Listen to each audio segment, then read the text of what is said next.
प्रिय साथियों नमस्कार। मैं संजय कुमारी सरोज आप सभी का सरोज संपदा चैनल पर सहृदय स्वागत करती हूँ। इस सेशन में हम सब यूजीसी नेट जेआरएफ 2025 की तैयारी के तहत पेपर 1 जनरल जून 2019 टॉप क्वेश्चंस के रूप में 25 प्रीवियस ईयर क्वेश्चंस को प्रैक्टिस सेट के रूप में लिया गया है। सेशन पर नए हैं तो kindly support, like, comment, share करें जिससे एक दूसरे का हौसला अफजाई हो सके। ज़्यादा विलंब न करते हुए प्रश्न की ओर चला जाए। प्रश्न हमारा 1 नंबर पर है।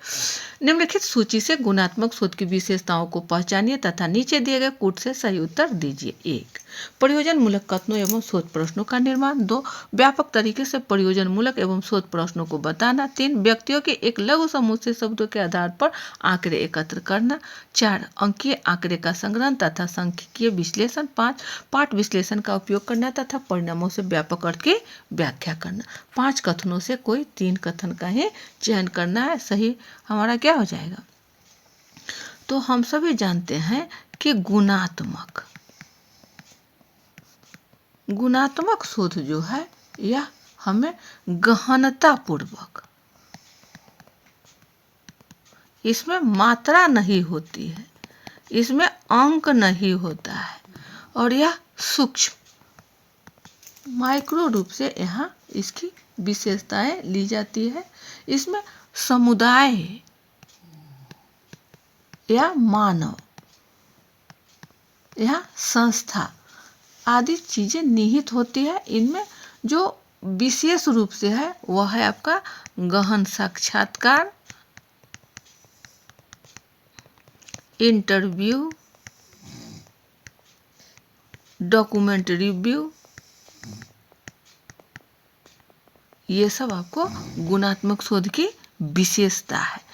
तो चौथे नंबर पर देखा जाए कि अंकीय आंकड़ा यहाँ मात्रात्मक में होगा तो 4 हमारा नहीं होगा तो सी कैंसिल हो जाएगा। प्रयोजन मूलक कथनों एवं शोध प्रश्नों का यहाँ निर्माण करना नहीं, प्रश्नों को बताना होता है तो 1 नहीं होगा। व्यापक तरीके से परियोजना मूलक एवं शोध प्रश्नों को बताना, ये हमारा सही हो जाएगा। 2 हमारा सही होगा, 1 नहीं होगा। पाठ विश्लेषण का उपयोग करना तथा परिणामों से व्यापक अर्थ, यही तो है, यानी 5 होगा। 5 होगा तो 2 है और 5 है तो ऑप्शन आपका ए सही हो जाएगा।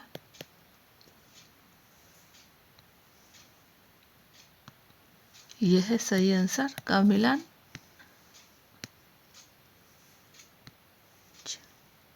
अगला प्रश्न 2 पर है।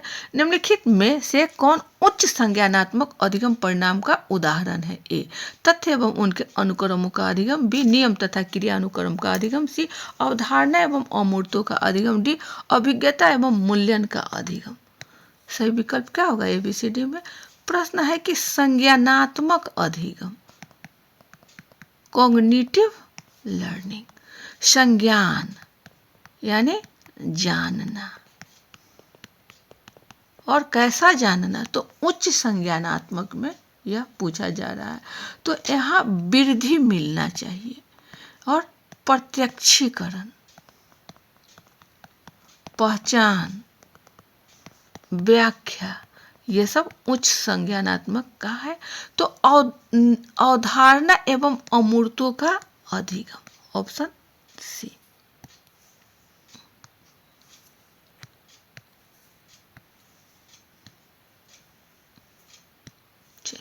तीसरे नंबर पर है। निम्नलिखित में से कौन प्रभावी अधिगम में योगदान देने वाला मुख्य व्यवहार है? ए किसी विद्यार्थियों द्वारा कही गई बात का सार तैयार करना। बी किसी उत्तर का सविस्तार प्रतिपादन हेतु विद्यार्थियों को प्रोत्साहित करना। सी प्रत्यक्ष एवं अप्रत्यक्ष प्रश्न पूछने की तकनीक का उपयोग करना। डी सोपानिक प्रस्तुति द्वारा तार्किक क्रम में अवधारणाओं की व्याख्या करना। सही विकल्प क्या होगा? प्रभावी अधिगम, इफेक्टिव लर्निंग में योगदान के लिए मुख्य व्यवहार क्या होगा? स्टेप बाय स्टेप,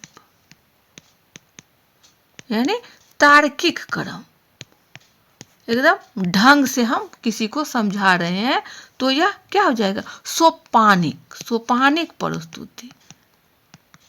ऑप्शन हमारा डी की ओर जा रहा है। सोपानिक प्रस्तुति द्वारा तार्किक क्रम में अवधारणाओं की व्याख्या करना, ऑप्शन डी।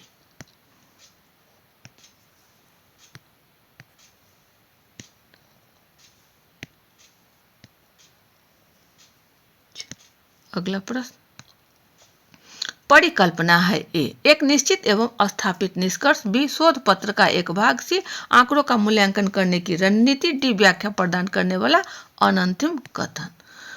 तो शोध को जब पूरा किया जाता है रिसर्चर द्वारा तो उसे एक प्रश्न दिया जाता है, यह प्रश्न ही समस्या होता है, इसी को टॉपिक कहा जाता है। तो जब शोध समस्या प्राप्त होता है तो उसको पूरा करने के लिए रिसर्चर द्वारा जो स्टेप उठाए जाते हैं वो होते हैं आपका PhD CAG। ये P है आपका सिलेक्शन ऑफ प्रॉब्लम और उसके बाद है फॉर्मुलेशन ऑफ हाइपोथेसिस। तो यही परिकल्पना है, पूछा जा रहा है। तो परिकल्पना क्या है? यह कथनों की व्याख्या है और शोध प्राप्ति की अंतिम कथन जो है उसके पूर्व वाले कथन को ही हम अनंतिम कथन कहते हैं। अनंतिम कथन यानी टेंटेटिव स्टेटमेंट। ऑप्शन डी की ओर जाएगा, व्याख्या प्रदान करने वाला अनंतिम कथन।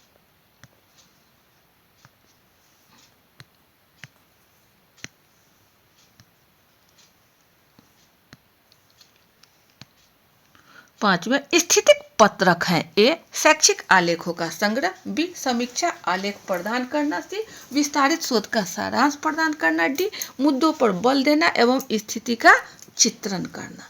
क्या होगा सही विकल्प हमारा? स्थितिक पत्रक यानी जो भी हम डाटा या अनुसंधान साहित्य में लेते हैं उसकी एक विशेषता है, यह मुद्दों पर अपना रुख प्रस्तुत करता है, मुद्दों पर बल देता है। स्थितिक पत्रक यानी ऑप्शन हमारा डी की ओर जाएगा, मुद्दों पर बल देना, स्थिति का चित्रण करना।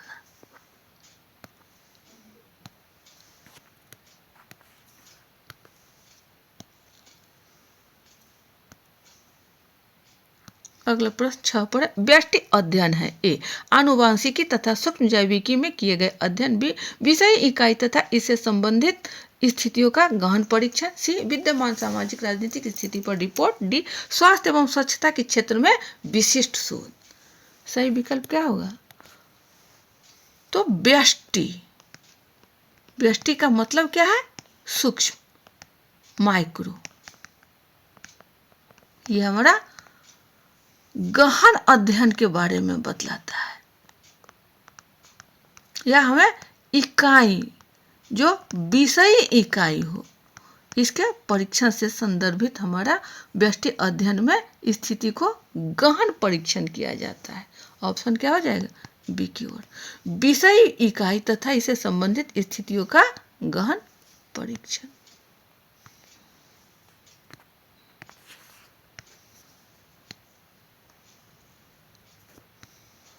सात पर आंकड़ों का तृतीयक स्रोत है ए फिल्म, होर्डिंग तथा पोस्टर, बी सरकार का राजपत्र, समाचार पत्र एवं पत्रिकाएं, सी प्राथमिक एवं द्वितीयक दोनों स्रोत से प्राप्त जानकारी, डी नीति पत्रक से संग्रहित आंकड़े।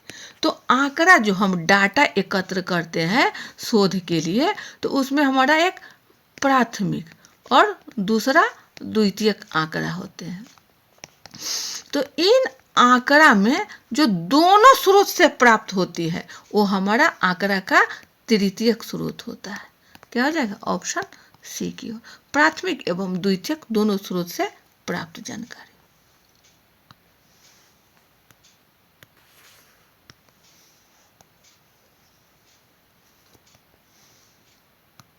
अगला प्रश्न 8 नंबर पे ऑनलाइन कक्षा के माध्यम से प्रत्यक्ष भागीदारी एवं अंतःक्रिया को प्रोत्साहित करने वाला अनुदेशन कहलाते हैं। ए समकालिक अनुदेशन, बी असमकालिक अनुदेशन, सी पारंपरिक अनुदेशन, डी सैद्धांतिक अनुदेशन। तो यहाँ अनुदेशन जो है ऑनलाइन कक्षा, ऑनलाइन क्लास के संदर्भ में, तो ये क्या हो जाएगा, कहीं ना कहीं हमारा समकालिक अनुदेशन, समकालिक अनुदेशन होगा, क्योंकि यहाँ शोधार्थी जो है रिसर्चर, वह उसी समय उसकी भागीदारी होती है। ऑप्शन हमारा ए की ओर होगा।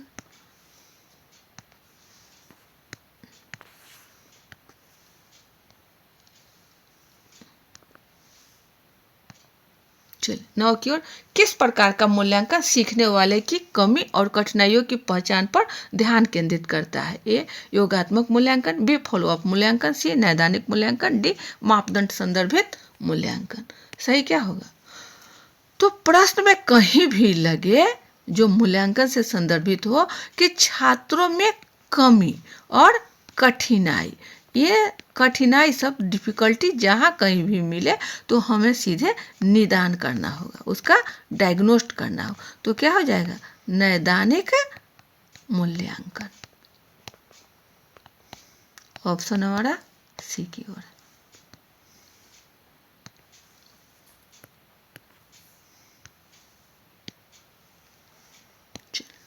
अगला प्रश्न 10 पर है, मूल्यांकन योजना के अवयव क्या है? ए उद्देश्य, बी संसाधन, सी विश्लेषण, डी प्राधिकार।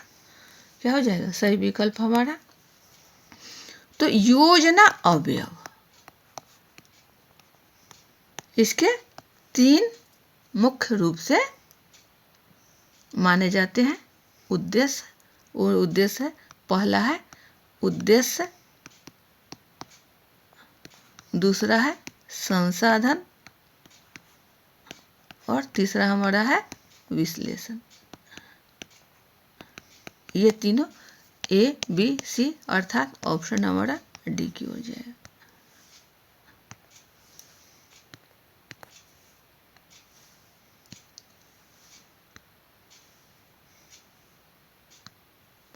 ग्यारह में है, अभिकथन ए मीडिया से होने वाले मनोरंजन से समाज के सांस्कृतिक अंतर्वृद्धि नहीं होती है। तर्क है, रीजन, मीडिया से होने वाला अधिकांश मनोरंजन पलायनवाद को बढ़ावा देता है, न कि अंतर्वस्तु की गुणवत्ता को। सही विकल्प हमारा क्या हो जाएगा?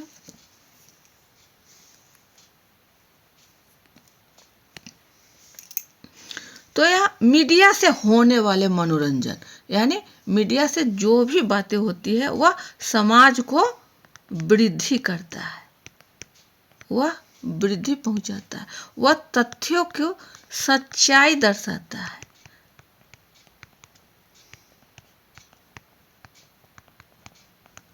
ये हमारा वृद्धि नहीं, अंतर वृद्धि नहीं होती, यह कथन हमारा सही है। मीडिया से होने वाला अधिकांश मनोरंजन पलायनवाद को बढ़ावा देता है, न कि अंतर्वस्तु की गुणवत्ता को। क्योंकि लगाने से यहाँ हमारा दोनों कथन सही है। इस प्रकार हमारा ऑप्शन क्या हो जाएगा, ए की ओर। ए और आर दोनों सही है और आर एक ही सही व्याख्या है।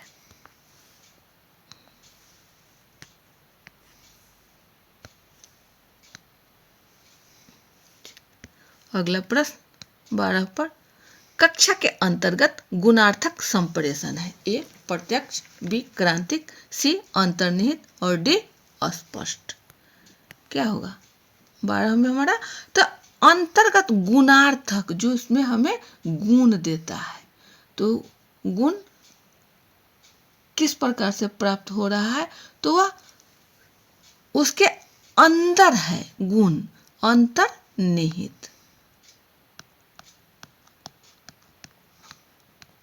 ऑप्शन सी की ओर।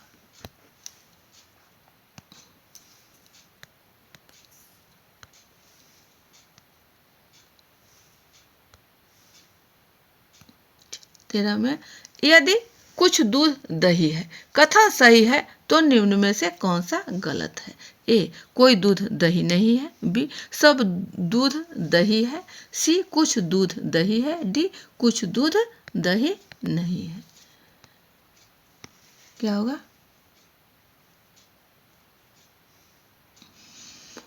कुछ दूध दही है, कुछ दूध दही है, यह सही कह रहा है, कथन सही है। तो गलत क्या है? कोई दूध दही नहीं है, ये हमारा सही हो जाएगा, ऑप्शन ए।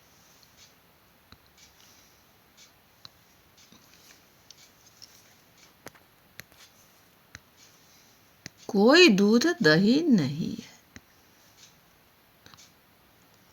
14 में संप्रेषण की भाषा में यह भी शामिल है। ए यादृच्छिक जगत, बी सामाजिक जगत, सी ईश्वरीय जगत, डी अपवित्र जगत। क्या होगा सही? तो संप्रेषण जो है, यह भाषा जो है समाज में उत्तरदायित्व को बढ़ाता है। सामाजिक जगत क्या हो जाएगा? ऑप्शन बी की ओर।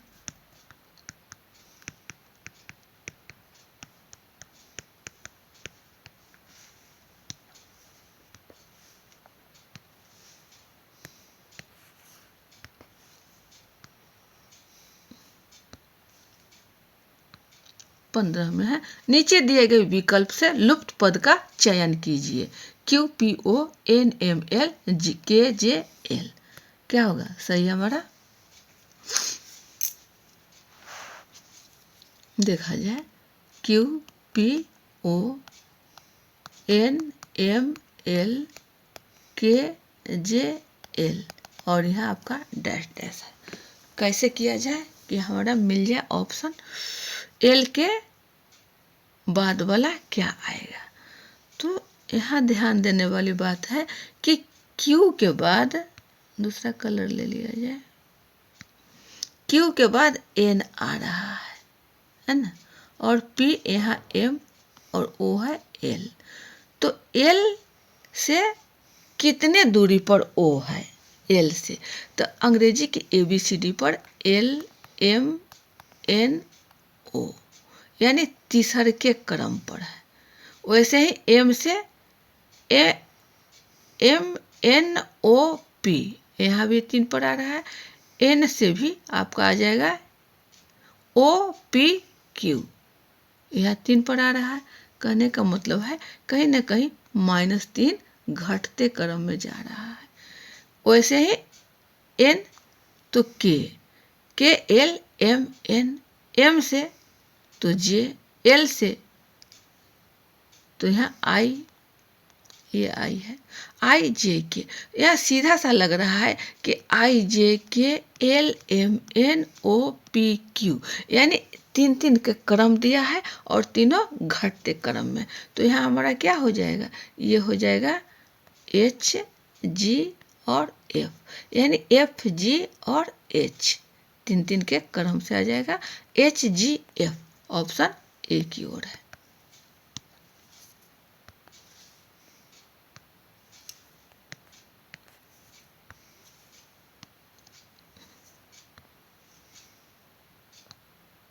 चलिए 16 में है, रंगों के माध्यम से संप्रेषण का परिणाम हो सकता है। ए सौंदर्य परक संकेत, बी सांस्कृतिक संकेत, सी अर्थ विषयक संकेत, डी द्वयाधारी संकेत। संप्रेषण, संप्रेषण पूछा जा रहा है। तो संप्रेषण जो है यह रंग के माध्यम से है, रंग के माध्यम। तो यह सौंदर्य परक एवं सांस्कृतिक, ये दोनों हमारा कहीं न कहीं संप्रेषण का परिणाम है। यह वस्तु के सौंदर्य को बढ़ाता है और यह सांस्कृतिक विशेषता को, वास्तु की सांस्कृतिक विशेषता को यह सामने लाता है, प्रत्यक्ष रूप से करता है। तो क्या हो रहा है? ए और बी ऑप्शन डी की ओर।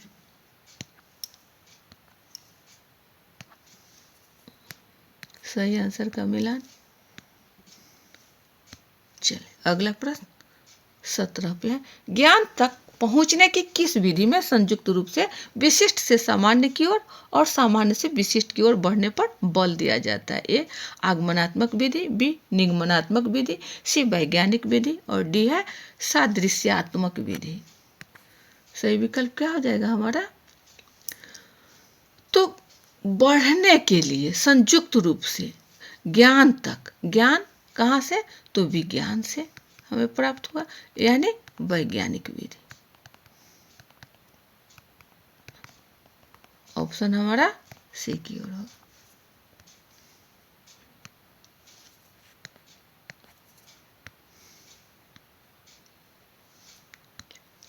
नेक्स्ट क्वेश्चन 18 की ओर, निम्नलिखित तर्क वाक्य में तर्क की प्रकारता की पहचान कीजिए। बिना किसी उड़ान योजना वाला पायलट रंगलेप के बगैर कलाकार की तरह होता है। ए सादृश्यमूलक, बी निगमनात्मक, सी आगमनात्मक, डी परिकल्पनात्मक। क्या होगा सही विकल्प हमारा? तो बिना किसी उड़ान योजना वाला रंगलेप बगैर कलाकार की तरह होता है। तो ये दोनों कहीं ना कहीं एक दूसरे के जैसा मिलते जुलते में है। ये हमारा क्या हो जाएगा? सादृश्य। ऑप्शन ए की ओर।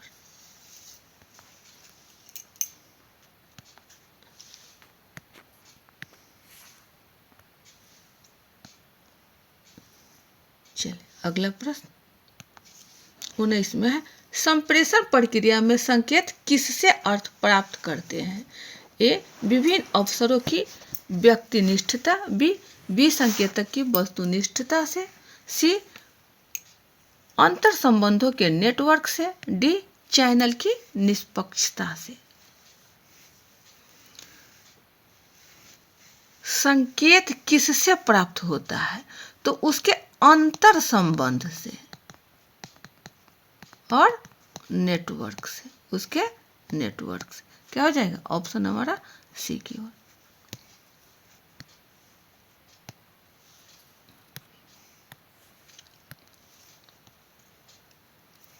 अगला प्रश्न 20 की ओर।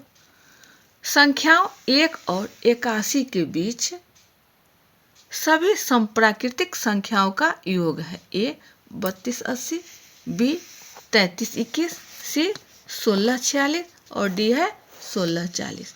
इसमें सही विकल्प हमारा क्या हो जाएगा?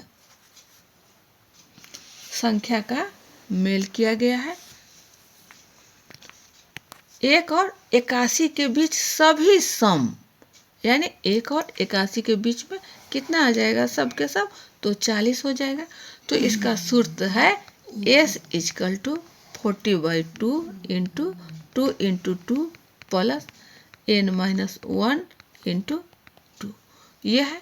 अब इसको कटा दिया जाए तो ये आ गया 20, ये हो गया 4 प्लस 40 में से 1 गया 39 गुने 2 ब्रैकेट बंद 20 गुना 4 जोड़ 29 दूना 78, 78 2 80 2 82 गुने 20 बराबर कितना हो जाएगा? 1640।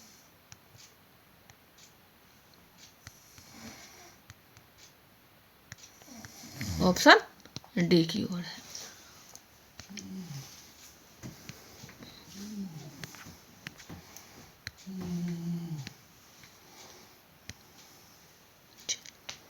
अगला प्रश्न 21 की ओर। किसी भवन के अंदर लगाए जाने वाला कंप्यूटर नेटवर्क है। A WAN WAN, B MAN MAN, C LAN LAN और डी SAN SAN। क्या होगा? तो भवन के अंदर जो लगाया जाता है वो है आपका लोकल एरिया नेटवर्क,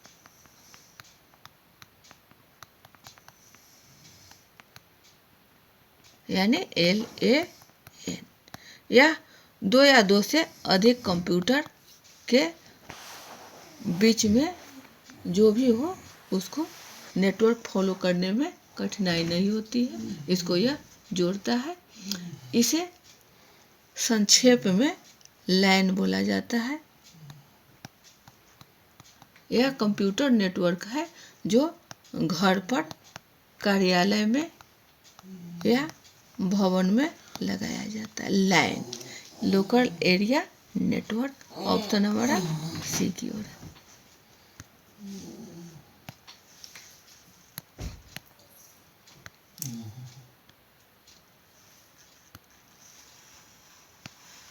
चलिए अगला क्वेश्चन है 22 नंबर पर। निम्नलिखित में से कौन सा प्रोप्राइटरी सिस्टम सॉफ्टवेयर का उदाहरण है? A Linux, B Microsoft Internet Explorer, C Microsoft Office, D Microsoft Windows. क्या होगा सही विकल्प हमारा? तो प्रोप्राइटरी सॉफ्टवेयर जो है इसे क्लोज्ड सोर्स सॉफ्टवेयर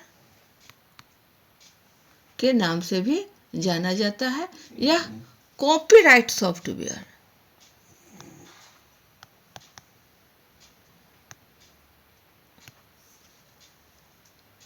क्या हो जाएगा?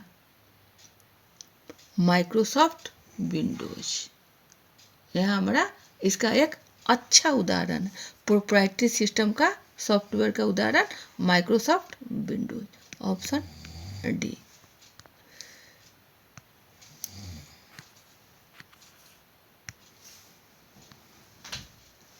अगला प्रश्न 23 की ओर। निम्नलिखित में से कौन सी संस्था समाज विज्ञान की सभी शाखों की शोध गतिविधियों का समन्वय करती है, उनको बढ़ावा देती है और उनका वित्त पोषण करती है? ए ICPR नई दिल्ली, बी IIAS शिमला, सी ICSSR नई दिल्ली और डी है NUPA नई दिल्ली, नेप्पा नई दिल्ली। 23 क्या होगा? तो है आपका ICSSR नई दिल्ली, ICSSR नई दिल्ली। ऑप्शन सी की ओर।